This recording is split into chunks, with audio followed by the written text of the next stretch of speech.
নমস্কার বন্ধুরা, আশা করি আপনারা সকলে ভালো আছেন। কাকুলি কিচেনে সকলকে স্বাগত। আজকে কুমড়ো পাতা বাটা করেছি। এইভাবে কুমড়ো পাতা বাটা করলে গরম ভাতের সঙ্গে দারুণ লাগে। তাহলে চলুন কিভাবে বাটা করেছি দেখা যাক। আজকে আমি কুমড়ো পাতার ভর্তা করব। কুমড়ো খেয়ে দানাগুলো সাইডে ফেলেছিলাম, কত সুন্দর গাছ হয়েছে দেখুন। আমি কেটে নিয়ে এসেছি। এখন আমি পাতাগুলো নেবো। পাতাগুলো একদম কচি, পাতাগুলোই শুধু নিয়ে নেবো। এইভাবে নিয়ে আঁশগুলো একটু এবার ফেলে দেবো। ভেঙে নিয়ে এরকমভাবে টান দিলে আঁশগুলো চলে আসবে। এইভাবে আমি শুধু পাতাগুলো নিয়ে নেব। পাতাগুলো খুব সুন্দর কচি একদম দেখুন। এভাবে আমি পুরো পাতাটাকে কেটে নিয়ে ভালো করে ধুয়ে নেব। কুমড়ো পাতাগুলো আমি 4-5 বার ভালো করে সুন্দর করে ধুয়ে নিয়েছি, তারপরে ছোট ছোট করে কেটে রেখেছি। সামান্য পরিমাণে একটু সর্ষের তেল দিয়েছি। এখন আমি 3টে শুকনো লঙ্কা ভেজে নেব।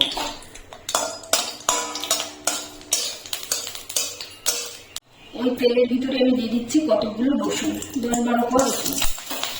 রসুনটাকে আমি একটু ভেজে নেব। রসুনটা হালকা একটু ভাজা হয়ে গেলে আমি দিয়ে দিচ্ছি কিছুটা কালো জিরে।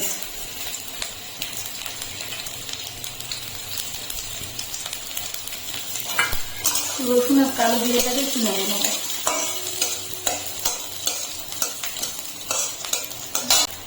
রসুনটা আমার ভাজা হয়ে গেছে হালকা।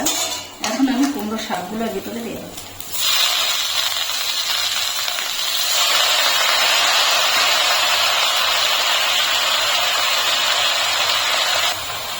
এখন আমি অল্প করে একটু লবণ দিচ্ছি, পরে আবার একটু দেবো।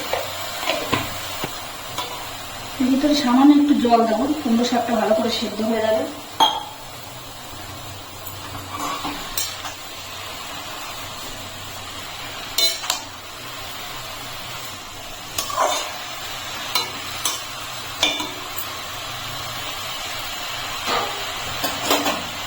এখন আমি ঢাকা দিয়ে সেদ্ধ হতে দেবো।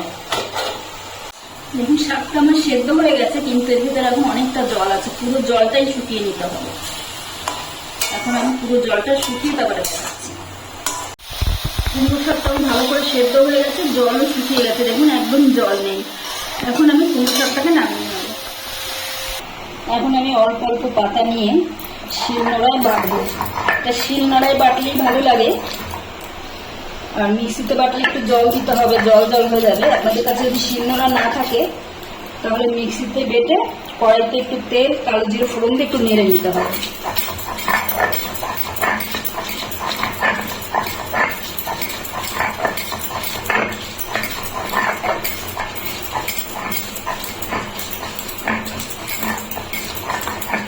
একদম মিহি করে বেটে নেব।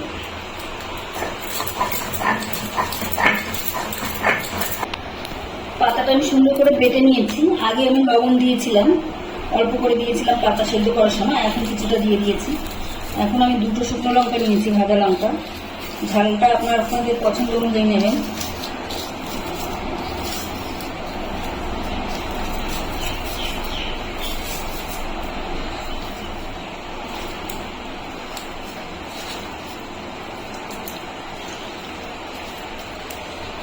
এর ভেতরে এখন আমি দিয়ে দেবো কিছুটা সর্ষের তেল।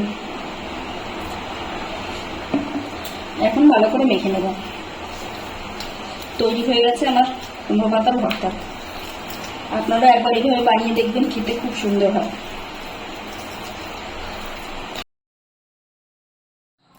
এই রেসিপিটি যদি ভালো লাগে তাহলে একটা লাইক, কমেন্ট ও সাবস্ক্রাইব করবেন।